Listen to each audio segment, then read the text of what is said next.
Magkano yung pinakamura mo dito, sir? 10 pesos. Hindi ka ba nalulugi, sir, sa presyo mo?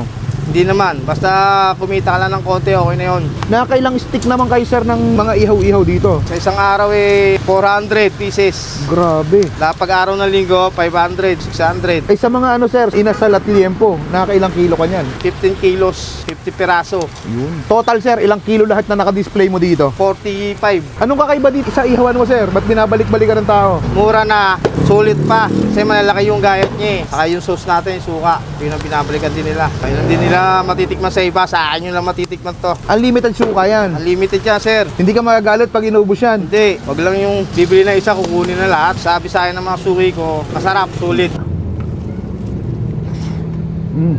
Hello, sir, anong binibenta niyo po dito? Meron po tayong liempo, 100. Tapos meron po tayong pork chop, 50 pesos. Uy, malaki ha. Chicken inasal, 100. 100 lang yan? May kanin na yan? Wala pa po. Ah, walang kanin. Tapos, ano pa po? Barbecue, leeg ng manok, tenga ng baboy. Saka meron tayong tumbong ng baboy. Tapos chicharong bulaklak. Charong bulaklak yan? Crispy yan? Crispy to. Sobrang lambot to.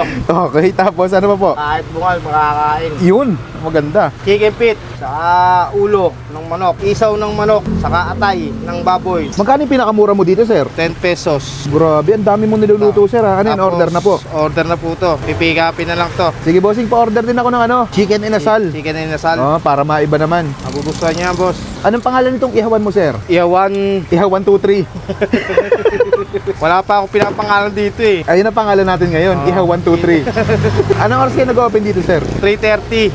Ng hapon? Opo, tapos 9 ng gabi, araw-araw. Saan po kayo matatagpuan, sir? Dito po tayo sa Sangamayor, Tansa, Cavite. Paano nagsimula tong ihawan mo, sir? Dati, nagpapaturo lang ako. Ang una ko talaga tinda, yung sariwang karne. Eh, medyo tumaas ang presyo nila. Kaya nagpalit ako ng negosyo, tinesting ko.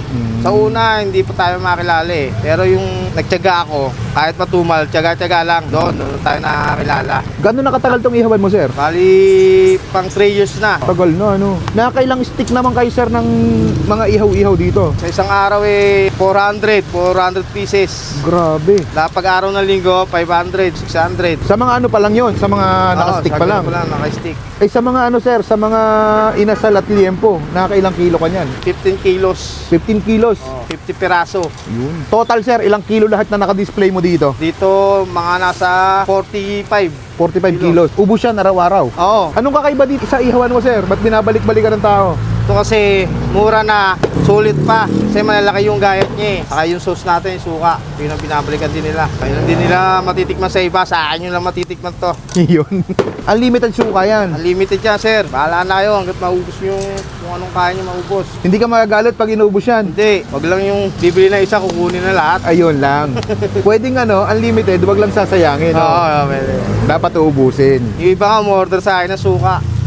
Nagbebenta ka rin suka, sir. Isa may mga customer ko na umorder. 1.5, 2 liters. Ikaw din nagmamarinade, sir, ng mga binibenta mo dito. Oo, para siguradong malinis ang ating gawa. Yun. May huling tanong na lang ako, sir. Anong pagkakaiba mo sa ibang nagtitinda ng mga ihaw-ihaw din? Sa akin kasi, sabi sa akin ng mga suki ko, masarap, sulit, saka malalaki ang gayat niya. Hindi ka ba nalulugi, sir, sa presyo mo?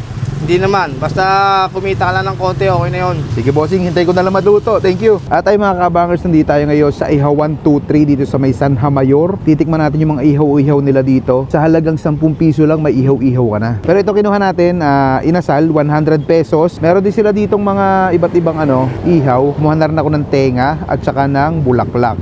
Ayan, grabe. Naamoy namin, napadaan lang kami dito. Ang bango. Kaya titikman natin. Itong kanin pala doon namin binili sa may karinderya doon. Maganda dito sa kanila, unlimited sa usawan yan. Yun basta uubusin mo ha. Grabe. May mga buo-buo pang yan pipino. Sheesh. Tikman natin, kain tayo. Unahin muna natin dito sa tenga. Favorite ko talaga ito eh.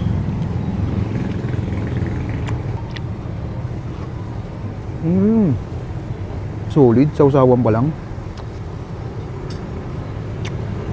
Lagyan din natin ng ketchup. Wow. Op, bulaklak.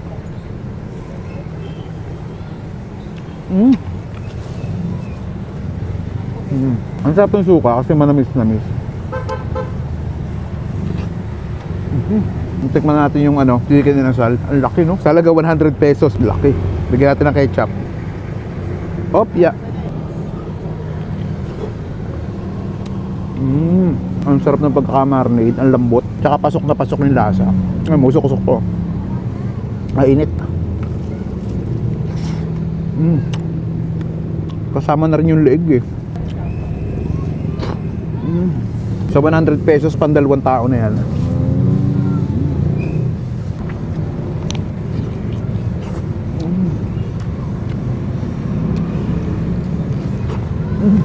Samahan natin ng pipino.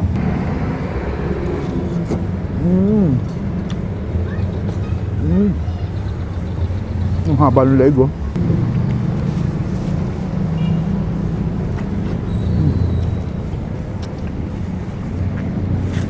Grabe, sisimutin mo talaga kasi yung lasa niya hanggang loob.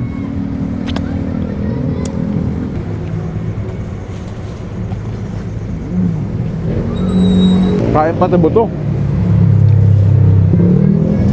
Balik tayo dito sa tenga. Magpa-fireworks pa. Sarap. Bulaklak.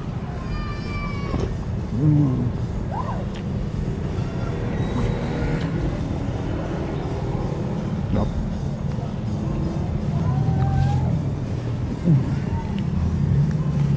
Kaya imbitahan nyo na dito sa A123. Napakasol dito mga lods. Panalod. Paano? Tubusin mo na to.